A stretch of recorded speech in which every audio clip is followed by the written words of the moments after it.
안녕하세요 여러분. 오늘도 공부합시다. 토요일인데 비트코인 가격은 뭐 괜찮죠? 여러분들 어떠세요? 기회를 놓쳐서 불안하세요? 아니면 가격이 올라서 좋으세요? 뭐 한편으로는 비트코인이 강하다는 거를 이제 전 세계 사람들이 다시 한번 확인할 테니까 좋고요. 또 한편으로는 이렇게 7천만 원 넘어가면 진짜 기회가 서민들한테는 이제 없다고 봐야 되겠죠. 그래서 다들 알트를 찾을 테니까 그런 차원에서는 좀 아쉽고 뭐 그런 마음입니다. 제가 그 우울증 약을 먹기 시작한 게 비트코인이 딱 4천만 원 넘어갔을 때였어요. 올해 1월에. 굉장히 그 우울감이 오더라고요. 왜냐하면 제가 7년 동안 지인들한테 떠들었는데 사실 제 주변에 이것 때문에 부자 된 사람들이 많지 않아요. 거의 안 됐어요. 그래서 이제 기회 다 끝났는데 되게 허무하고 우울하다 이런 생각이 들었어요. 그래서 막 짜증도 나고 그러다가 이제 아내하고 이제 또 비트코인 관련해 가지고 이제 부부싸움도 하고 해가지고 아내가 이제 권유해서 아내가 가지고 있는 돈을 비트코인 투자한다는 조건으로 제가 이제 정신과 갔더니 일찍 갔어야 되더라고요. 제가 수술을 7년 전에 암 수술할 때 건든 것 때문에 이제 호르몬 이상이 남자들 보통보다 더 일찍 온 거죠. 그래서 보통 60대 70대 그 남성들 보면 사회에서 잘 나갔건 못 나갔건 이제 내리막길이잖아요. 어쨌건 사회적으로는 그런 분들이 이제 집안에서 이제 소통하면서 커뮤니케이션 하면서 이제 가족들하고 잘 지내면 좋은데 엄청 화를 많이 내죠. 버럭버럭. 본인들이 화가 나서 그런 거예요. 제가 그 마음을 알아요. 제가 화가 좀 많이 나더라고요. 근데 약이 되게 요새 좋아서 진짜 정신과 선생님이 사실 정신병하고 신경증하고 다른데 대부분은 90% 이상은 신경증인데 호르몬 이상이고, 근데 정신병이라는 이미지가 너무 안 좋아서 좀 멀리한다. 그래서 사실은 신경증이다. 그래서 이제 간단한 약으로, 좋은 약으로 이제 지금 케어하고 있고요. 그래서 그런지 뭐 가격이 이렇게 올라도 올 봄처럼 제가 막 이렇게 우울감이 오거나 그러지는 않는 것 같아요. 또 내려갔다 올라가기 때문에 이번에 좀 견고해서 그런 것도 있고, 하여튼 저는 좋습니다. 그리고 저는 뭐 저에 대한 사람들의 평가가, 주변 사람들의 평가가 막 바뀌는 걸 저는 너무 피부로 느끼고, 저는 또 그냥 가만히 뭐 제가 지적 유의만 하면서 하는 게 아니라 사업을 해야 되겠는데 진짜 경청해 주거든요.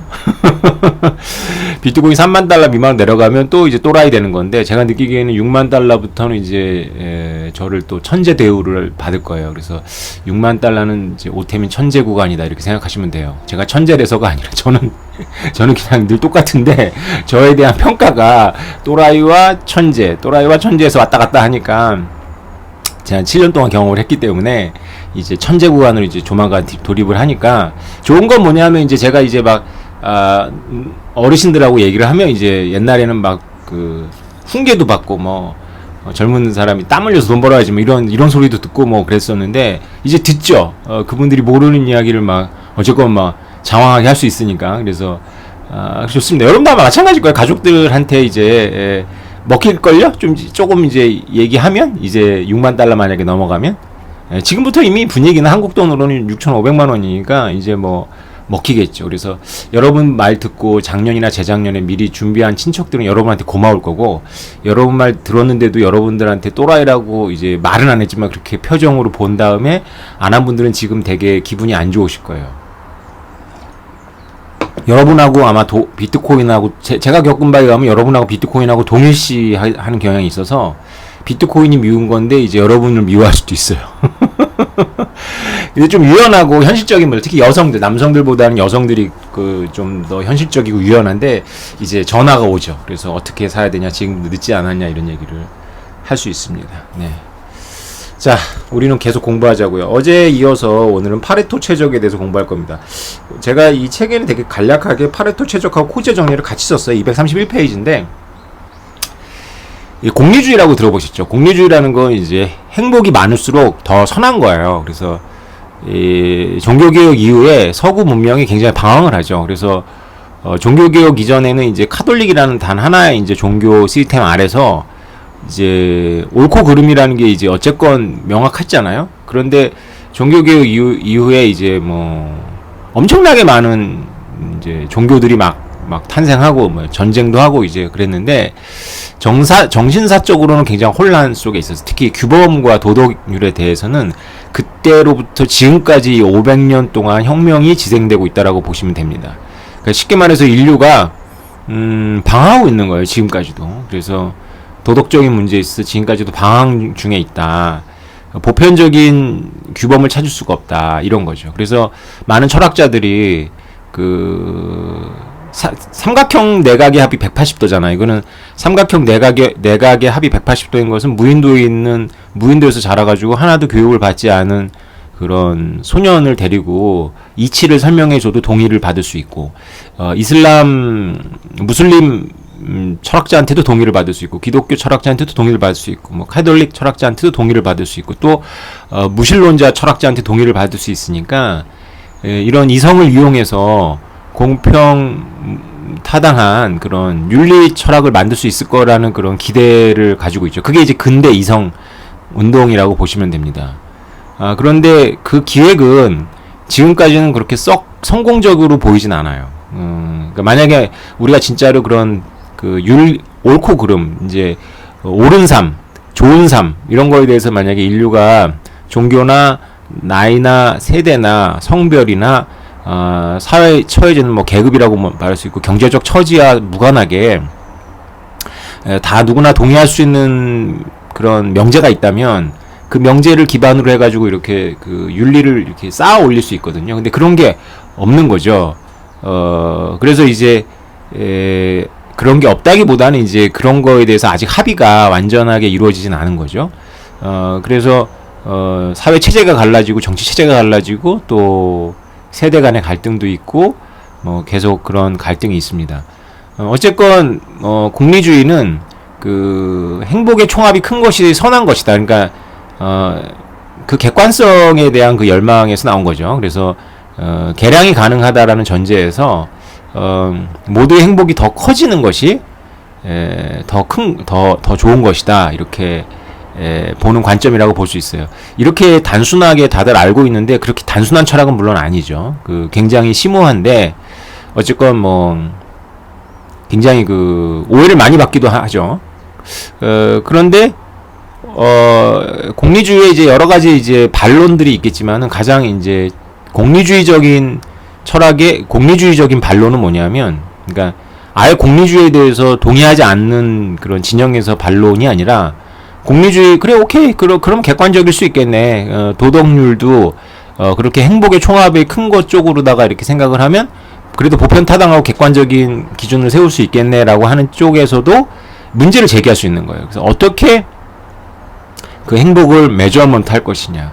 그래서 아주 극단적인 고통이라든가 극단적인 아주 뭐 누구나 다 인정하는 그런 행복에 대해서는 합의가 가능하지만 아주 소소한 일상 속에서 과연 그것이 합의가 가능하냐라고 말했을 때 이게 쉽지 않다라는 거죠. 예를 들어서 우리나라는 개고기를 먹는데 이제 프랑스나 유럽에서는 개고기를 먹는 것을 우리가 개고기를 먹는다라는 것 자체를 그들이 떠올릴 때 그들에게 매우 이렇게 불쾌감을 주잖아요. 근데 우리는 뭐 개고기를 지금은 뭐 개고기 아니어도 영양이 풍부하니까 굳이 꼭 개고기를 먹어서 내가 영양을 섭취할 필요는 없지 않냐 그래서 안 먹는 경우도 있죠. 이제 그게 중립적인 거죠. 그래서 먹는 자리 가면 먹기도 하는데 뭐 굳이 찾아서 먹진 않는다. 남한테 불쾌감 줘서 먹진 않는다. 이런 것도 약간 공리주의적인 태도죠.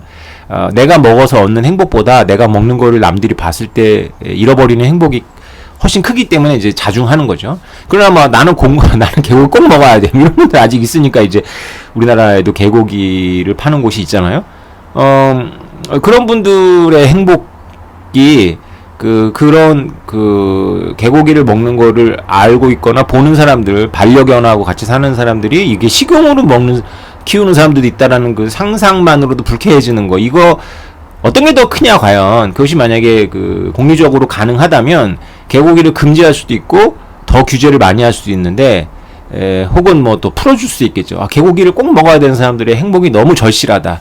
근데 이것이 객관화되기가 되게 어렵잖아요. 그죠? 그래서 뇌파 검사를 하고 뭐 이런 상상도가 공리주의와 관련한 그런 철학 교과서에는 꼭 나오죠. 계측 가능성이 공리주의의 이제 공리주의적인 접근에서의 이제 치명적인 문제일 수 있죠. 그것에 대해서 이제 19세기 이탈리아 경제학자인 파레토가 아주 재미있는 그런 흥미로운 그리고 굉장히 의미 있는 그런 그걸 찾죠. 그러니까 뭐라고 얘기해야 될까요? 굳이 뇌파 검사 안 해도 된다는 거야. 굳이 뇌파 검사 할 필요 없고 공리주의적인 그 최적이 가능한데 그거를 이렇게 정리해서 수학적으로 정리해서 하나의 명제를 만들면 어떤 명제가 만들어지냐면 책에도 썼지만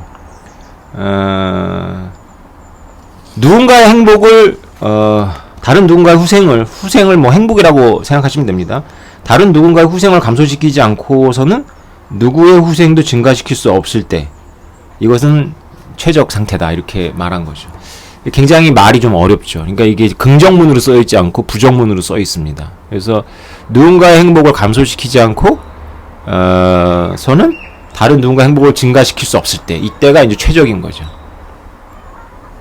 한 가족이 한 5인 가족이 이제 그 외식을 하러 간다고 생각을 해봅시다. 외식을 하러 가는데 이제 이탈리아 파스타 집을 갈 것인지 아니면 뭘 먹을까요? 식사 때가 돼가지고 이탈리아 파스타 말고 뭐 있죠? 파스타를 먹으러 갈지 아니면 스테이크를 썰러 갈지 이제 스테이크 썰러 가도 파스타 팔 것 같아. 그러면 아예 종목을 바꾸죠. 이탈리아 레스토랑을 갈 건지 아니면 불고기 가서 불고기 전골을 먹을지 이렇게 선택을 해야 되는데 엄마 아빠는 불고기가 좋고 아이들 3명은 이제 그 파스타 집이 좋아요. 그러면 아이들 3명의 파스타 집이니까 뭐 다수결라면 아이들 3명의 파스타 집을 갈 텐데 만약에 불고기를 먹는 사람이 이런 제안을 하는 거죠. A4 용지를 다 꺼내라. 그래서 A4 용지를 다 꺼냈더니 아빠가 이제 이상한 사람인 거예요. 저 안 해봤어요. 제가 이제 강의 때 학생들한테 이제 이렇게 문제를 해결할 수 있다 이렇게 알려만 줬지 제가 해본 적은 없습니다. 파스타를 먹을 행복을 그 가격으로 쓰고 그 다음에 불고기를 먹을 행복을 가격으로 쓰라는 거죠. 그리고 각자 엄마 아빠도 가격으로 씁니다. 그래서 예를 들어서 세 자녀 중에 뭐 한 명은 파스타를 먹을 때 행복이 10,000원, 두 명은 10,000원이었고 한 명은 8,000원이었어요. 그리고 불고기를 먹을 때 행복이 2명은 10,000원 쓴 학생들은 10,000원 쓴 자녀들은 8,000원이고 8,000원 쓴 아이는 7,000원이었어요. 그리고 저는 이제 아빠는 이제 불고기를 먹을 때 행복이 10,000원이고 파스타를 먹을 때 행복이 7,000원. 엄마는 불고기를 먹을 때 행복이 15,000원이고 좀 특이해요. 그래서 파스타를 먹을 때 행복이 5,000원이다. 이렇게 합시다. 그래서 뭐 지금 계산이 저도 지금 헷갈리는데 하여튼 한식을 불고기를 먹는 데의 가족의 총 행복이 45,000원이고 파스타를 먹는 데의 가격이 총 행복이 40,000원이에요. 그러면 어제 우리가 했던 코즈의 정리에 의해 가지고 이게 뭘 먹게 될까요? 한식을 먹게 됩니다. 불고기집에 가게 돼요. 왜냐하면은 아빠하고 엄마가 그 보상을 해주는 거죠. 자기가 파스타를 먹는 것보다는 한식을 먹었을 때 행복에서 파스타를 먹을 때 행복 빼는 것만큼 이익 중에 일부를 자녀들한테 돈으로 주는 거죠. 그럼 자녀들이 파스타하고 불고기하고 2,000원 차이였는데 아빠 엄마가 3,000원씩 주니까는 그러면 불고기를 먹을 수 있는 거죠. 그렇게 해서 이제 불고기를 먹으러 가게 되는 거죠. 이게 이제 어제 얘기했던 이제 코즈의 합인데, 코즈가 이제 나중에 나왔습니다. 이제 파레토가 먼저 만든 거예요. 그래서 파레토의 최적 때문에 이제 코즈의 정리가 나올 수 있는 거죠. 그러면, 파레토의 최적이 왜 가능했냐면은, 파스타를 먹는 결정에서, 한식으로 바꾸면, 그러니까 파스타를 먹으면 온 가족이 어쩌고저쩌고 해가지고 합이 40,000원이라고 해줘, 행복이. 그랬을 때, 누군가 행복을 감소시키지 않고서 누군가 행복을 늘릴 수 있나요? 있죠. 그게 바로 협상이에요. 그래서 자녀들의 행복을 감소시키게 되죠. 돈을 주지 않으면. 걔네들은 각각 10,000원에서 8,000원 행복이 줄어드는 거죠. 그래서, 그거를 엄마 아빠가 3,000원씩 보태주면 자신들의 행복이 증가하는 거죠. 근데 뭐 똑같이 만들어줄 수도 있어요. 우리 파레토 최적의 논이상. 그래서 8,000원이니까 8,000원 2,000원 더 주면 파스타 먹는 거나 불고기 먹는 거나 이제 똑같은 거죠. 그래서 파스타를 먹으면 10,000원의 행복이 오고 불고기를 먹으면 8,000원의 행복에다가 엄마가 2,000원 주니까 10,000원 되죠. 똑같죠. 그래서 자녀들의 행복을 줄이지 않은 상태에서 불고기를 선택하면 엄마 아빠 행복이 증가되죠. 그래서 그것이 전체 이 5인 가족 상황에서는 전체 행복이 증가하는 상태가 되는 거니까 파스타보다는 불고기가 최적 상태인 거죠. 그래서 이런 식으로 옮겨갈 수 있습니다. 더 많이 옮겨갈 수가 있어요. 또 다른 대안이 뭐 된장찌개라는 대안이 있어서 엄마 아빠가 느끼는 행복이 아이들은 뭐 너무 적은데 아이들은 뭐 된장찌개 싫어서 막 1,000원밖에 안 되는데 엄마 아빠가 된장찌개 꼭 먹고 싶은데 엄마 아빠가 느끼는 행복이 막 10만 원이야. 그러면 그냥 압도해버리잖아요. 그죠? 그래서 지금 된장찌개의 가격 같은 고려하지 않는 겁니다. 순전히 지금 먹은 거의 행복을 10만 원이라고 치면 여기서 그 10만 원 중에 일부를 파스타나 불고기를 먹는 것보다는 된장찌개를 먹으면서 좋은 된장찌개 전문으로 하는 집에 가서 불고기집에서 된장찌개 나오니까 그거 생각하지 마시고 된장찌개 진짜 전문적으로 하는 그런 집에 가서 그걸 맛있게 먹으면서 엄마 아빠가 아이들한테 용돈으로다가 5만원씩 주면 아이들은 뭐 맛없는 된장찌개를 먹었지만 그래도 돈돈이 생겼으니까 합의할 수가 있는 거죠. 더 행복해진 거죠. 그래서 된장찌개를 먹는 상태에서는 다른 데로 못 가는 거예요. 왜냐하면 된장찌개에서 불고기집으로 가려면 반드시 누군가의 행복을 감소시켜야지만 돼요. 누군가의 행복을 아무튼 특출하게 불고기를 좋아하는 경우가 있잖아요. 그런데 총합이 된장찌개보다 못하니까 누군가의 행복을 반드시 줄여야 되는 거죠. 그러나 코지의 정리에 의해 가지고 합이 더 크다면 누군가의 행복을 줄이지 않고 올라갈 수가 있어요. 그래서 누군가의 행복을 줄이지 않고 더 올라갈 수 있는 봉우리가 있으니까 그 올라갈 수 있도록 돈을 주는 거죠. 근데 최고봉우리, 그러니까 사회적 최적 상태에서는 누군가의 행복을 반드시 감소해야지만 다른 누군가의 행복을 증진시킬 수가 있는 상태가 되는 거죠. 자, 이것이 이제 파레토 최적입니다. 머리 되게 좋죠. 그래서 일일이 이렇게 그 뇌파 검사를 해가지고 조사하지 않아도 되는 거죠. 이게 제가 5명 가족으로 처음에 해서 여러분 헷갈리는데, 예, 지금 뭐 유튜브도 있고 그래가지고 이게 좀 설득력이 없는데 10년 전이라고 치고 집에 TV가 하나씩 있을 때 코리안 시리즈의 7차전을 봐야 되는 날 마침 엄마가 좋아하는 드라마 마지막 회란 말이죠. 그래서 코리안 시리즈 야구 프로야구 7차전하고 엄마가 봐야 되는 드라마 마지막 회를 놓고 부부싸움을 하면 이제 옛날 것까지 다 나와서 이제 이게 이혼 직전으로 간단 말이죠. 그래서 제가 아이들한테 가르쳐준 팁이 그럼 엄마 아빠한테 A4 용지를 준 다음에 코리안 시리즈 아빠는 코리안 시리즈를 볼 때 자기의 행복 그 다음에 드라마 엄마의 드라마를 아빠가 밖에 나 담배 피겠죠. 안 볼 때 행복을 쓰라고 그러고 엄마도 쓰라고 그래가지고 만약에 아빠가 코리안 시리즈를 볼 때 행복이 3만원인데 엄마가 드라마를 볼 때 행복이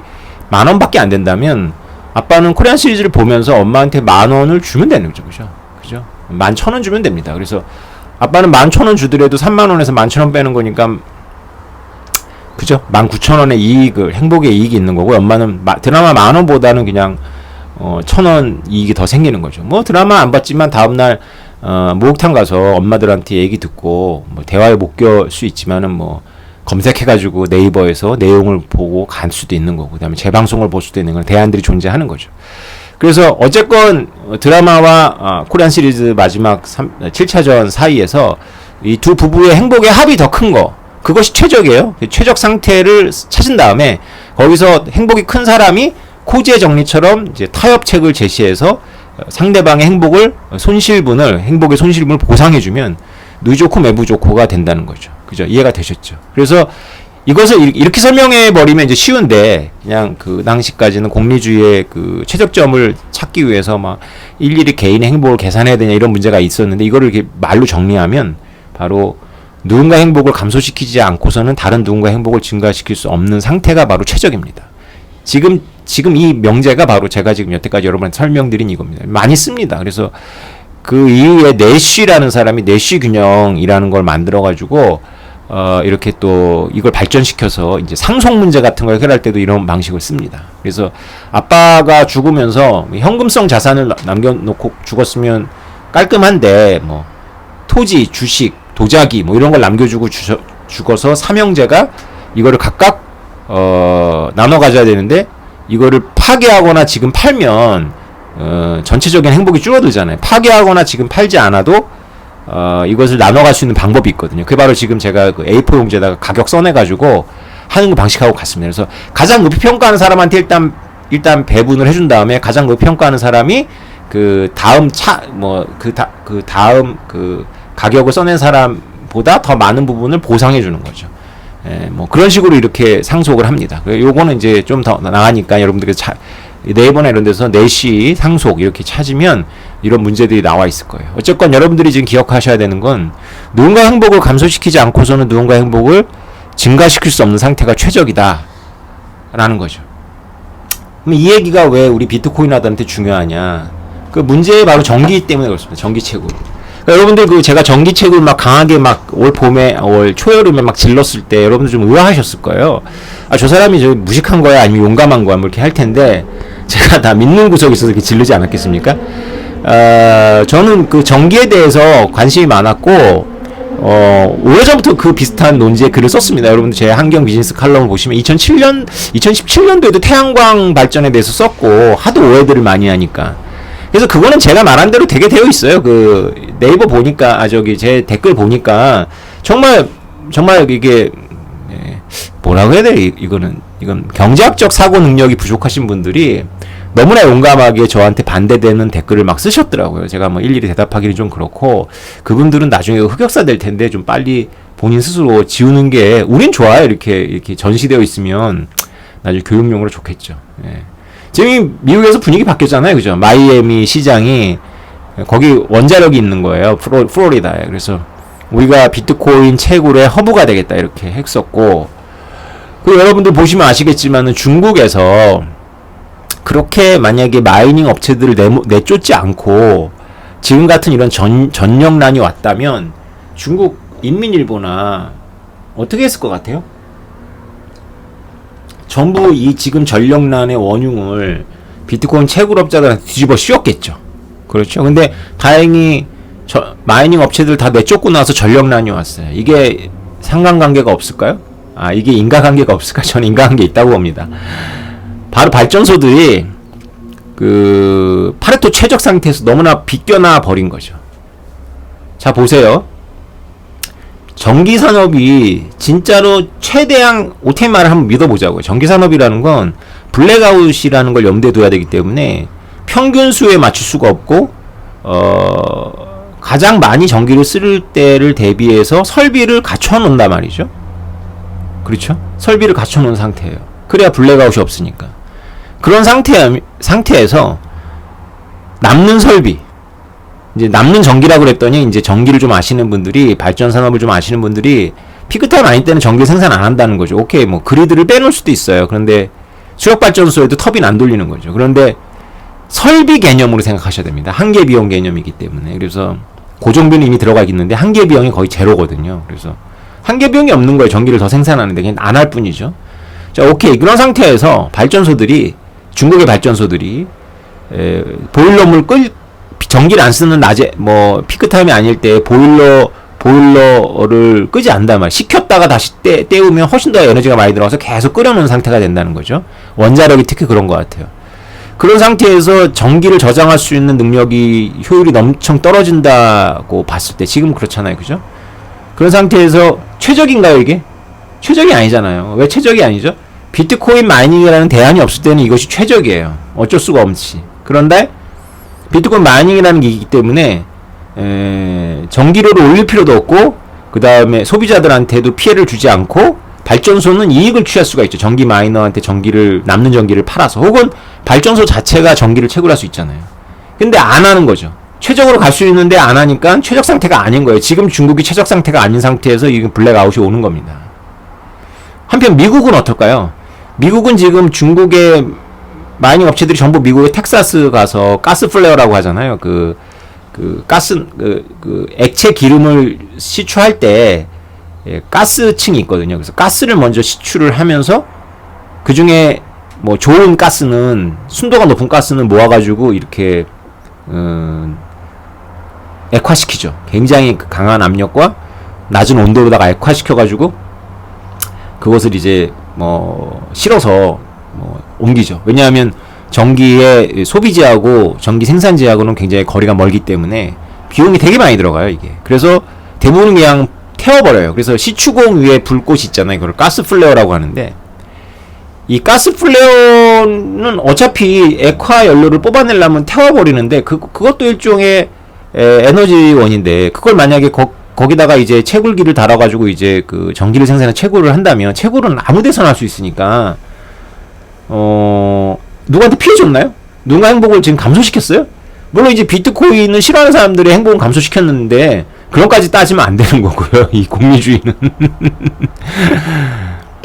누군가 행복을 감소시키지 않았잖아요. 누군가 행복을 감소시키지 않고 비트코인 마이닝을 할 수 있잖아요. 그죠? 그러면 발전소들은 에너지 효율, 그 설비 효율을 올릴 수가 있고, 그래서 그렇게 축적된, 자본을 가지고 전기료를 더 이상 인상하지 않은 상태에서 피크 타임 때 전기를 제공할 수 있는 거고, 설비를 더 늘려서 피크 타임 때 전기 수요가 엄청나게 올라가더라도 그거에 유연하게 대응할 수가 있는 거죠.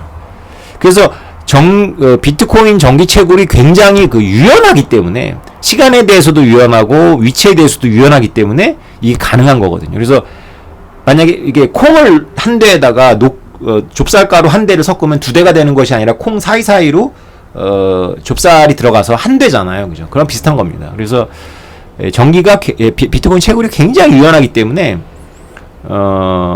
기존의 어떤 플레이어들의 에너지도 손상시키지 않고 에너지 가격도 올리지 않으면서 틈새를 찾아 들어갈 수 있는 거거든요.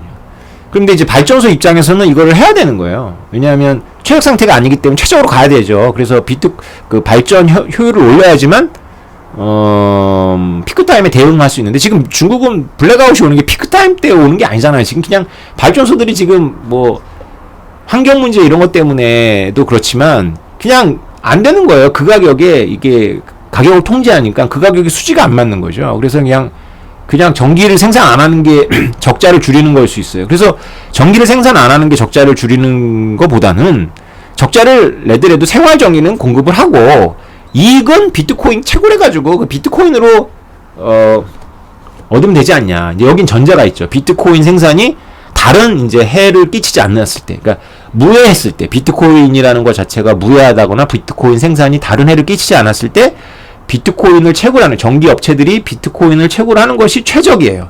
채굴하지 않는 것이 최적이 아닌 거죠. 왜냐하면 채굴하지 않은 상태면 바로 여기 어긋나잖아요. 다른 누군가의 후생을 감소시키지 않고서는 누군가의 행복을 증가시킬 수 없을 때가 최적인데, 지금 발전소들이라든가 원래의 전기 소비자들의 행복을 감소시키지 않고 또 있는 설비하고 남는 전기 가지고 비트코인 채굴해서 비트코인도 강건하게 하고 발전소도 더 이익을 얻을 수 있는데 안 하니까 최적이 아닌 거죠. 그죠? 그래서 이렇게 코제 정리에 의하면 거래 비용이라든가 이렇게 규범이라든가 이렇게 우리들의 관념, 이런 거추장스러운 건 아니고 꼭 필요한 규범도 있으니까 그런 것들이 없는 상태에서는 이렇게 더 최적화된 거래가 이루어진다는 거죠. 자발적으로 시장이 알아서, 지능이 있으니까. 그래서 저는 이 논쟁 오래 안 갈 거라고 봐요. 금방 끝난다. 올해 벌써 미국의 분위기가 원자력 텍사스로 엄청 가잖아요. 가스 플레어 찾아서 가고, 그 재생 에너지냐 아니냐는 별로 중요하지 않아요. 여기서는. 왜냐하면 재생 에너지가 아니면 어쩔 건데, 어차피 지금 석탄하고 가스 가지고 전기 설비 했는데 여러분 전기 안 쓸 거예요? 여러분이 환경을 생각해가지고 진짜 여름에 에어컨 없이 견디고 밤에 촛불만 가지고 여러분들이 공부할 수 있을 것 같아요? 낮에 태양열로 된 게 축전 기술이 충분하지가 않아서 밤에는 태양열로 안 되고, 그럼 밤에는 TV 안 보고 에어컨 안 켜고 촛불로만 나는 살 수 있다. 여러분이 지구 환경을 생각해서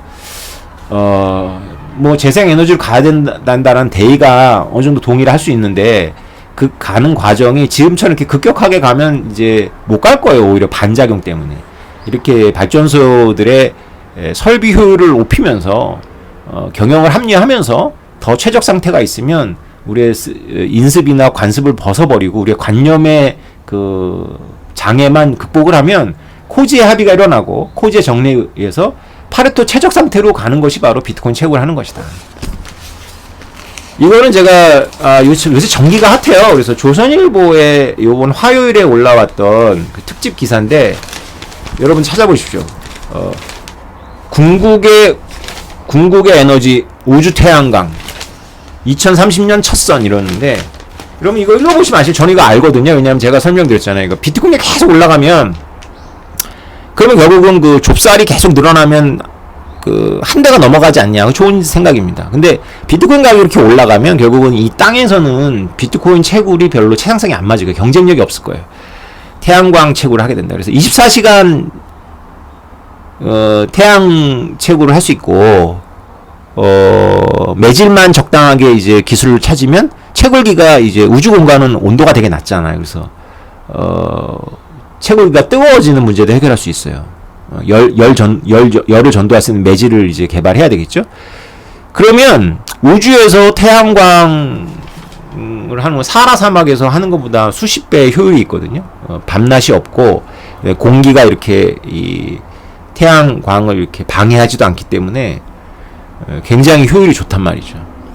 근데 뭐 인공위성 하나 써 올릴 때 같은 무게의 금값이 들어가는 상태니까 지금은 말이 안 되지만, 이 비트코인 가격이 올라가기 때문에 이제 우주 태양광 발전이 채상성이 맞는 거예요. 그래서 이걸 그냥 금지하지 않으면 이게 국가들의 일본의 전략 국책 사업이거든요. 이게 법으로도 되어 있어요. 우주 태양광 발전을 연구 개발하는 것이 일본이 법안으로 만들었어요. 국가 전략 사업이기 때문에. 일로 간다. 궁극의 에너지로. 근데 뭐가 문제라고 했어요? 우주에서 에너지를 만들어가지고 그거를 다시 지구로 쏴줘야 되는데, 이게 엄청나게 효율이 낭비되는 거예요. 전파로 바꿔가지고 하는데. 여기 엄청난 투자가 앞으로 일어나야 되는데, 비트코인 채굴하면 그런 기술이 필요 없잖아요. 그죠? 일단, 태양 패널 붙여가지고 인공위성이 올라가서 태양 발전만 하면 그거 가지고 바로 거기 우주에서 비트코인 채굴해서 비트코인을 지상에 내려보내주면 지구 전체적으로는 최적 상태가 되는 거죠. 그래서 지구 전체적으로는 여러분 생각하기에는 그거는 궁극적인 해결책이 아니지 않냐라고 생각할 거예요. 여러분, 이상적이고 궁극적인 해결책은 사고 실험으로만 생각해야지 이 세상은 그렇지 않습니다. 여러분들이 잘 몰라서 그런 거예요. 우주에서 에너지를 생산해가지고 지구로 그 에너지의 3분의 1을 보내는 거나, 지구에서 에너지를 생산해가지고 그걸 비트코인으로 바꿔가지고, 비트코인은 저항 없이 오잖아요. 그냥 코드니까. 그러니까 다시 말해서 비트코인을 지상에 쏘는 건 특별한 기술이 필요 없단 말이죠. 에너지 손실 전혀 없단 말이죠. 그러면 전기를 보낸 게 아니기 때문에 그게 뭐라고 생각하겠지만, 지상에서 쓸 전기를 안 쓰잖아요. 비트코인 2개, 3개를 채굴하는 채굴업자가 스위치를 내릴 수밖에 없어요. 지구에서. 왜 그러냐면 경쟁력이 안 돼. 인공위성은 고정비가 엄청나게 크죠. 그러나 비트코인 하나를 채굴할 때 한계 비용이 거의 제로예요. 제로. 한계 비용으로 의사결정하는 거거든요. 경제학은. 근데 지상에서는 아무리 남는 전기를 쓰더라도 한계 비용이 우주 태양광만큼 높지 않거든. 그래서 지상에 있는 채굴업자들 다 조져요. 경쟁력이 없어. 그러니까 지상에서는 여러분들이 걱정하는 거는 비트코인 가격이 너무 올라서 채굴 경쟁이 너무 올라가갖고 전기를 엄청나게 소비할 건데, 그것이 우주 태양광 시스템이 만들어지면 소비 안 한다니까요. 못 한다니. 경쟁력이 안 맞아요. 이거나 그거나 전기 만들어서 전기를 전파로 바꿔가지고 엄청나게 낭비하고, 또 전파를 다시 전기로 바꾸는 과정에 또 엄청나게 낭비하는 것보다는 그냥 비트코인을 바꿔가지고 비트코인 보내고, 지상에서 비트코인 채굴하는 전기를 다른 데로 쓰는 게 궁극적인 해결책으로 안 보이지만 이것이 금융적인 해결책이에요. 이 경제는 그렇게 돌아가는 거예요. 그래서 제가, 누가 저에게 미국에서 이걸 보시는 한국 이제 독자께서 저한테 메일을 쓰셨는데, 이분이 굉장히 중요한 기관에 있어요. 미국 기관에. 제가 이분의 프라이버시도 있기 때문에 말씀 못 드리겠는데, 그분이 저한테 메일을 보내서 제 영상 잘 보고 있고, 그리고 자기도 이렇게 금융교육에 대해서 관심이 많다. 그래서 이게 암호화폐가지고 금융교육에 대해서 이제 저의 생각이 어떤지를 물어보셨는데, 정말 좋은 생각인 것 같아요. 그래서 정말 금융교육이, 제가 이렇게 전기를 가지고 이 사람들을 설득할 때 씨알도 안 먹혔던 게, 사람들이 경제학을 모르는 것도 있지만은 금융 개념을 모르는 것 같아요. 금융 개념. 그래서 이게 금융에 대한 반감이 장난이 아니거든요. 그래서 금융업자들이 욕을 먹지만 비트코인 애들도 금융업자들 싫어하죠. 근데 금융업이라는 게 부가가치를 창출 안 한다라고 착각을 하는 것 같아요. 그리고 앉아서 돈을 번다, 뭐 그런 면도 있죠. 근데 금융 굉장히 중요합니다. 금융은. 그래서 이게 비트코인이 전기를 금융화한다고 하는 제 말을 여러분들이 이렇게 허투루 들으시면 안 돼요. 내가 없는 전기를 생산하는 거하고 남는 전기를 필요한 대로 이동시키는 거하고 어떤 게 더 인류한테 기여하는 것이냐라고 물어보면 사실은 금융적인 기술이 더 뛰어난 겁니다. 더 없는 거를 만들 때는 뭔가 이렇게 신기술을 만들겠지만 그건 또 비용을 지불해야 되거든요. 근데 이미 남는 걸 어디서 남는 거를 그걸 필요한 곳으로 옮겨주는 기술은 이게 금융이거든요. 금융이 원래 그 거리와 시간의 간극을 메워주는 거예요. 그래서 시간이라는 걸 초월해서 남을 때의 자산을 필요할 때 쓰는 거고요.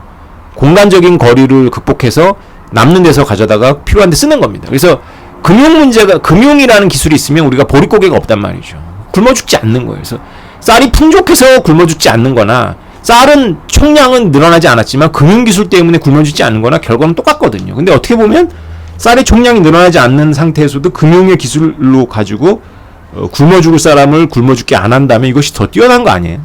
이게 바로 인류가 만들어낸 금융의 기술이거든요. 그래서 이 아이디어들이 너무 없으니까 이 전기 채굴에 대해서 개념들이 없고 자꾸 너무 원론적으로 생각하는 거예요. 무슨 탈레반이에요. 에너지 탈레반이에요. 꼭 완전 재생이어야 되고 그리고 꼭 우주에서 생산한 전기를 꼭 지구로 쏴줘야 돼요.